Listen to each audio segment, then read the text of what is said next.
Assalamualaikum warahmatullahi wabarakatuh. Selamat pagi semuanya. Sebelumnya di sini perkenalkan saya Ramdan dari Teknik Elektro Universitas Nusa Putra. Pada kesempatan kali ini saya akan coba mempresentasikan salah satu tugas mata kuliah kewirausahaan, yakni inovasi usaha fotokopi dan jasa print. Nah, di sini saya akan berusaha menjelaskan bagaimana usaha saya yang sedang saya jalani ini. Ada beberapa inovasi yang saya terapkan. Nah, di sini latar belakang terlebih dahulu dalam rangka meningkatkan bisnis fotokopi dengan teknologi. Di sini saya mengambil inovasi yang sederhana, tidak memerlukan teknologi yang rumit dan juga memerlukan biaya yang besar. Yang pertama di sini adalah relevansi digital. Jadi di sini memastikan bisnis tetap relevan di era digital.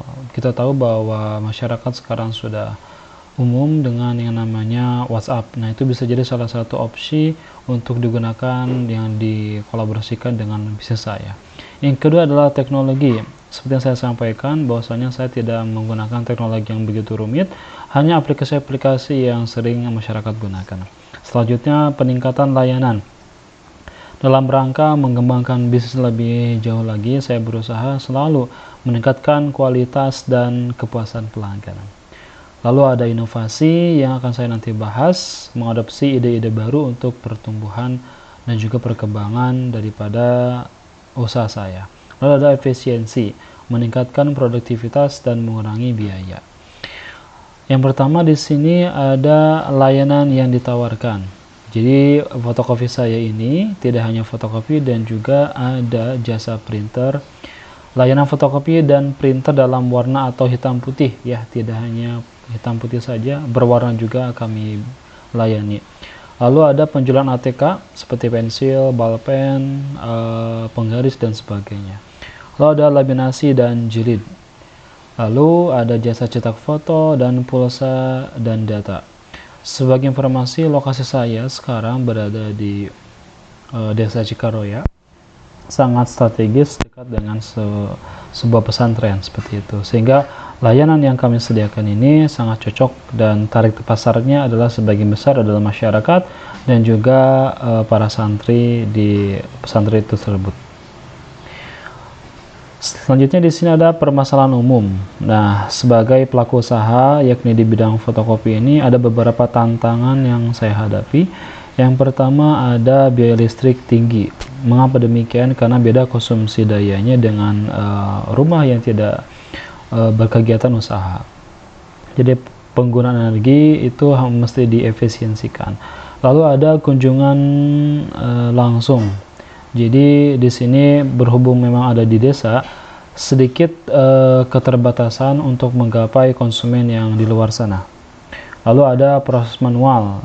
Jadi di sini tidak semua dilakukan cukup mudah, tapi ada beberapa kegiatan yang serba manual seperti itu. Lalu ada jam buka toko.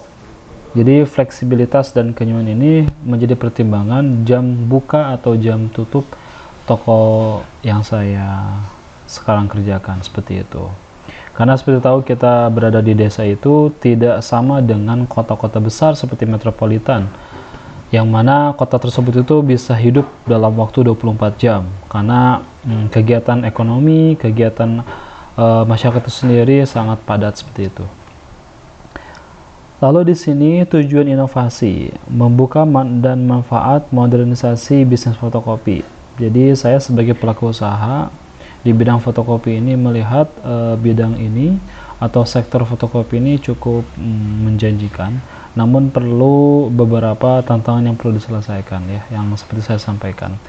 Jadi layanan yang lebih praktis, penghematan biaya listrik, dan juga citra modern dan profesional. 3 pilar ini yang saya berusaha emban untuk dijadikan sebagai tujuan inovasi saya. Lalu ada berbicara tentang inovasi, yang pertama adalah pemesanan online.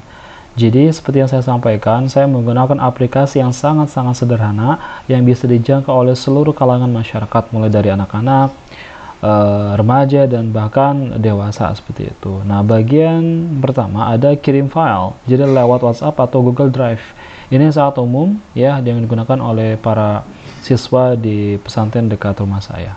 Lalu ada cetak tanpa tunggu, sehingga ketika pemesanan online ini dilakukan dengan cara mengirim file dengan WhatsApp, itu pelanggan datang ke tempat ini, datang ke fotokopi itu tidak lagi menunggu, jadi langsung mengambil orderan yang telah dikirim file tersebut, seperti itu.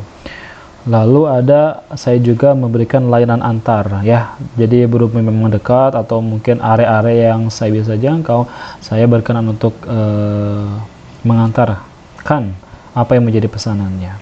Nah, ini saya lakukan dalam rangka membuat konsumen itu lebih nyaman dan juga praktis, seperti itu.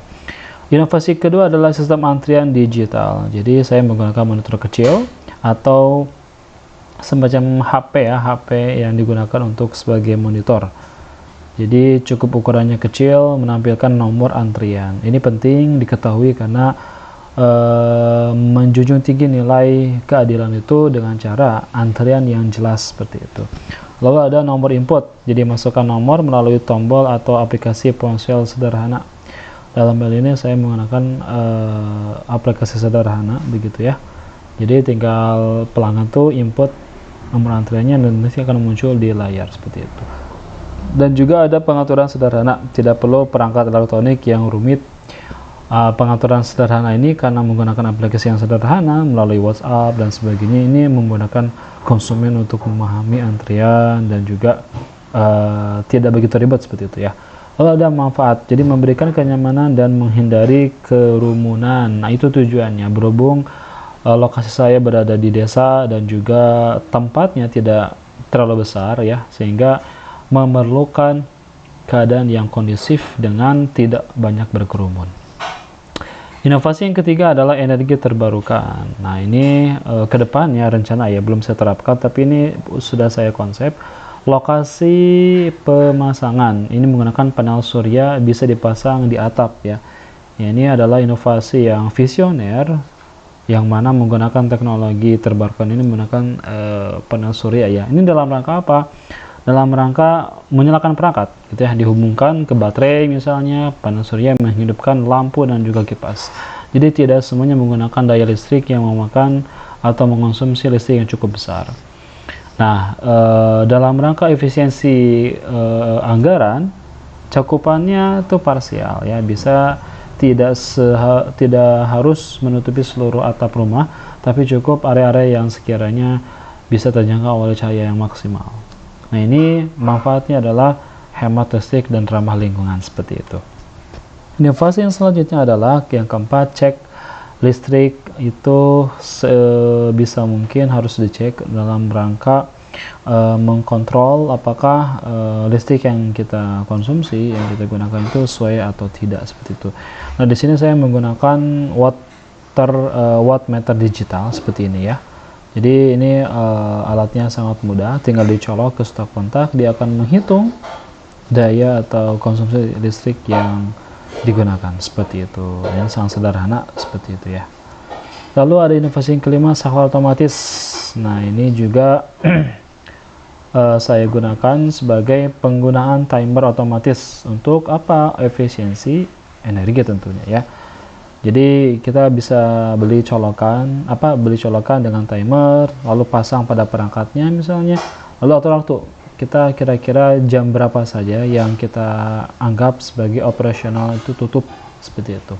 Nanti dia akan perangkat mati otomatis sehingga akan menghasilkan hemat energi.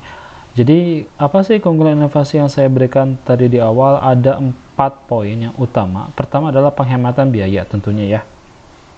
Karena usaha itu harus bisa menghemat biaya, mengefisiensikan segala anggaran yang tersedia dari segala keterbatasan, begitu ya. Jadi mengurangi pengeluaran operasional gitu. Yang kedua, layanan lebih cepat dengan menggunakan urutan antri digital, menggunakan WhatsApp, dikirimkan secara online gitu ya, sehingga konsumen tidak lagi berkerumun datang antri gitu ya. Jadi datang cukup langsung ambil orderannya. Nah, ini akan menghasilkan sebuah kepuasan pelanggan sehingga meningkatkan omset juga, seperti itu. Lalu ada citra modern. Nah, ini seperti yang saya branding di awal ya, bisa dilihat dari belakang. Itu Jadi bisa dilihat ya, di belakang ada sebuah banner, itu namanya fotokopi pintar. Fotokopi pintar dari segi etimologi itu menggambarkan citra yang modern yang membedakan fotokopi dengan yang lainnya. Jadi pintar di sini berarti bisa melakukan apapun yang diinginkan oleh si konsumen. Seperti itu ya. Mulai dari cetak foto yang berbagai macam gitu ya, editannya, atau juga kita bisa mengikuti apa yang menjadi kemauan konsumen dalam segi desain grafis dan lain sebagainya. Nah, ini inovasi sederhana ini kesimpulannya adalah ada beberapa. Jadi yang pertama adalah efisiensi yang ditingkatkan ya, mulai dari kecepatan order, antrian yang jelas, dan sebagainya. Lalu ada kepuasan pelanggan. Ketika efisiensi atau kecepatan bisa terjadi, kecepatan order, antrian yang jelas, dan juga kita bisa memahami apa yang menjadi keinginan konsumen, akan menghasilkan kepuasan pelanggan gitu ya. Jadi pelanggan puas mendorong pertumbuhan bisnis. Lalu pertumbuhan bisnis itu sendiri, inovasi sederhana memicu pertumbuhan bisnis yang berkelanjutan. Meskipun saya berada di desa, kalau kita serius menjalani usaha ini, tentunya tidak hanya area desa itu sendiri menjadi target pasarnya. Kalau kita bisa melebar ke sektor lain, misalnya membuka percetakan banner, membuka percetakan undangan, atau bahkan kita memfasilitasi orang-orang yang mau nikah misalnya ya, kita adakan prewedding dan sebagainya, itu adalah salah satu tujuan atau visi ke depannya. Dan juga di sisi lain ada kekurangannya. Jadi potensi terbatas itu adalah inovasi sederhana mungkin memiliki potensi terbatas untuk ekspansinya, untuk meluaskan usahanya. Seperti kalau hanya menggunakan WA gitu ya, itu hanya beberapa konsumen yang bisa dijangkau. Beda halnya ketika misalnya ekspansi dengan kita jual produk ATK ini melalui Shopee, melalui platform media sosial yang lainnya. Jadi yang kedua ada resiko keusangan. Alat sederhana beresiko menjadi usang seiring waktu. Ya, ketika penjualannya kurang cepat atau bahkan sepi konsumen, ini akan membuat produk-produk ini ya keterbelakangan gitu ya. Karena yang namanya ATK, pensil, meskipun sederhana, biasanya para produsen itu menciptakan inovasi yang cepat sehingga kalau penjualannya lambat itu membuat model ataupun barang kita terlihat usang seperti itu. Terakhir di sini ada katalog produk yang saya buat. Ini adalah gambaran daripada katalog yang saya buat seperti itu ya, mulai dari pensil. Nah, ini golongan balpen ya. Seperti itu ya. Jadi saya membuka layanan fotokopi, laminating, jilid, print, scan, cetak foto, buku, ATK, pulsa, token, dan lain sebagainya. Sekian dari saya. Wassalamualaikum warahmatullahi wabarakatuh.